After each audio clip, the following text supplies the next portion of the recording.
Last week I did a video of my top 3 principles for faster learning. And at the end of that video I mentioned that over the next several weeks I'd be giving you 7 principles I used to win in every area of my life, and hopefully they can help you do the same. Here at the Journey to Principles Institute, we've identified 8 core areas of life, which we call the 8 pillars of life. And in today's video, we're going to give you 7 principles to maximize your emotional health, so stay tuned, you're not going to want to miss it. When working on improving your life in any area, it's very important to start by focusing on the one area of life that truthfully drives everything else. We call it the emotional pillar of life because it deals with everything from your actual emotions, your attitudes, your beliefs, your senses of self-awareness, and ultimately your overall identity. The problem is that the vast majority of the people who ignore this area of life altogether and wonder why their life doesn't really seem to change even though they might get a new job or a new relationship or some other improved set of circumstances, is because they don't know that this is happening. When you learn to be whole in yourself, you'll quickly discover that your outside circumstances have little to do with how you got here or how you're going to get there. It's been my experience that if you will put these 7 principles to work for you, you'll experience regular momentum, more contentment, and a stronger sense of resilience overall. That way you can take yourself to a whole other level. So let's go ahead and jump in. All right. Emotional principle number 1, create a plan. If you've been watching this channel for any length of time, you may be tired of hearing me say create a plan, but the reality is you must have one. Without a plan, you can't actually get anywhere. You must know where you want to go and develop action steps to help you get there. As far as creating a plan for your emotional health, the first thing to do is gain some perspective. Ask yourself on a scale of 1 to 10, how emotionally mature you feel you are, and then ask a close friend. Rarely do ever those numbers actually match, but it's important to do both steps. The reality is we'll either rate ourselves much higher or lower than our friends would rate us, and those scores can give us some visibility on what to work on or what's needed by asking the next simple question: why do our scores differ? If the scores are different, why is that? What do they see that you don't? This should drive other questions that you might need to be answered, such as how secure am I in my identity? How secure am I in my purpose? How secure am I in my overall sense of self-worth and self-esteem? What are some things that I may need to have resolved that haven't been resolved yet? As you begin to ask these important questions, you should begin to discover key focus areas to take your emotional life to a whole nother level. It doesn't matter if you're a top achiever or someone who is still trying to find their way. We can always make improvements in how we approach our overall emotional health in the world. So ask yourself, where can I improve most? Where can I get started? All right, next up, principle number 2, make self-care an actual priority. It's important. The fact is that in some cases, people build their entire identity around serving others. Serving others is great, but like anything else, it has to be done in moderation, so to speak. Because too much of anything can actually kill you, figuratively and literally.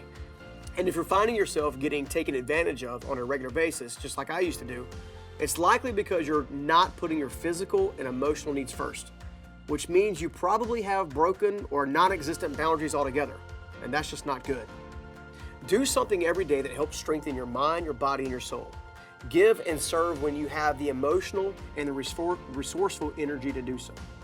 It's totally okay to excuse yourself from a difficult relationship or a situation, however much time you need, to ensure the boundaries are strong, your motives are pure, and it's not based on making someone like you, right? It's based on actual service. The most valuable people in your life will already consider you valuable before you have to earn their love and or affection. There's a great chance that there's a whole lot more than meets the eye. You may or may not have discovered it just for yourself just yet. Make sure you're taking time to take care of yourself. Make sure you're getting the rest that you need.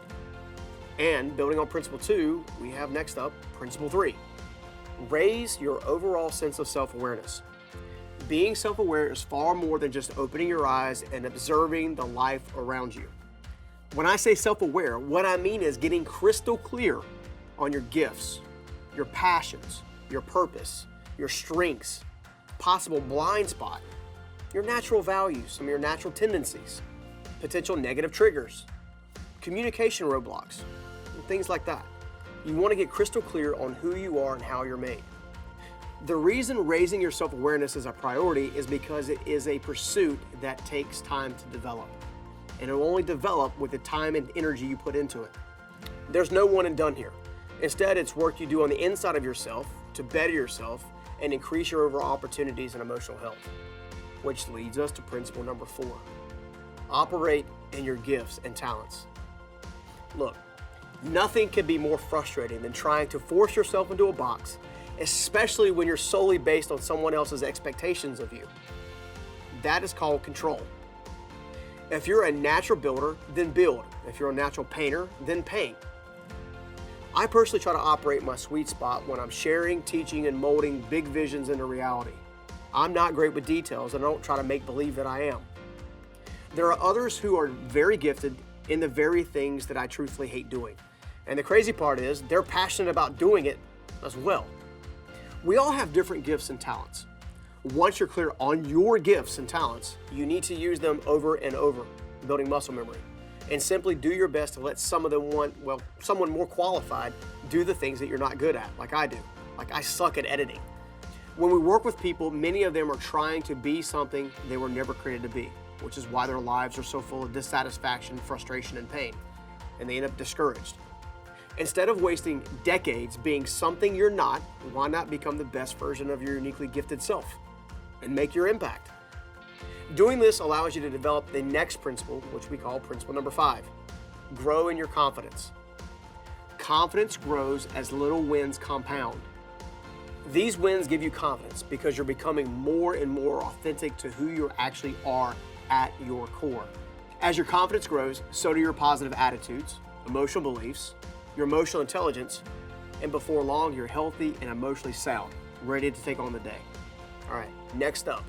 Principle number 6, remove toxic and negative influences as quickly as possible.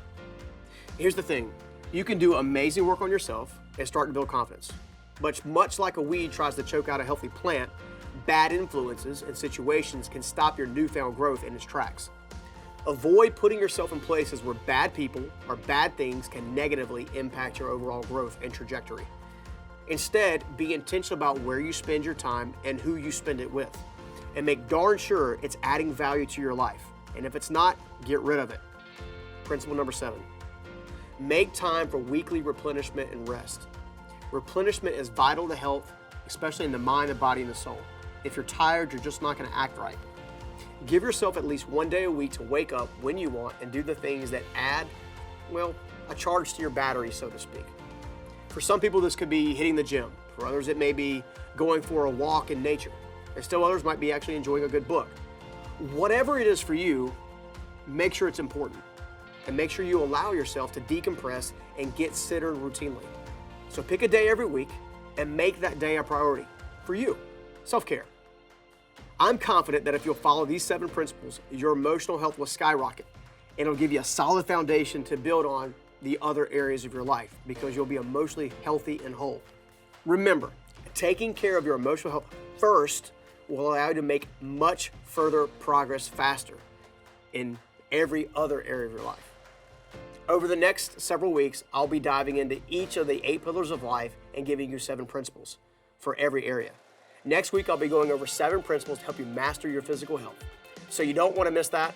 Go ahead and hit the subscribe button and share this with a friend. And if you got value from this video, please smash that like button as well. Feel free to check out any of the other content we have here on the Journey Principles with Stephen Scoggins YouTube channel. From the whiteboard lessons to the podcast, we're here to help you win at life, and I'll see you on the next video. Take care, guys. Bye. Hey, it's Connor with the Journey Principles. If you enjoyed this video, I'd highly recommend you also watch our whiteboard lesson we did where we dive even deeper into the concept of your emotional identity, especially if you want to learn more and kickstart your growth. Also, we've put together an entire Life Mastery 101 playlist right here on YouTube, so feel free to check that out as well.